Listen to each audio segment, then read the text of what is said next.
Okay, so ituturo ko kung paano ang tamang proseso ng pag-deposit sa ating Cosmos AMS. Okay, so i-click nyo po itong deposit. Then, spot. Click yung USDT.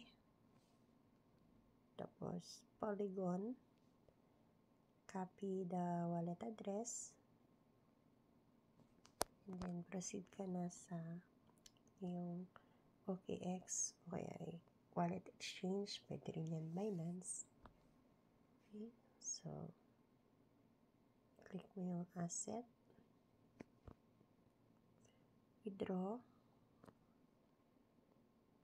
crypto. Itong available na USDT mo sa OKX. And then, exchange wallet. And then, click mo itong Polygon. Hanapin mo yan dyan.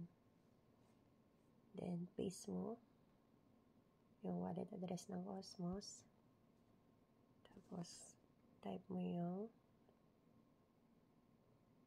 amount dito.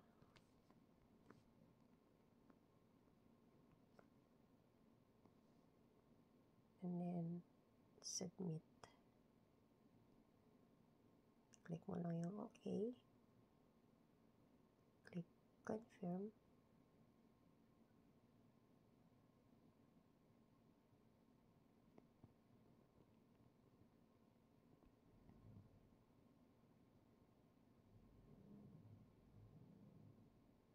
Ayan.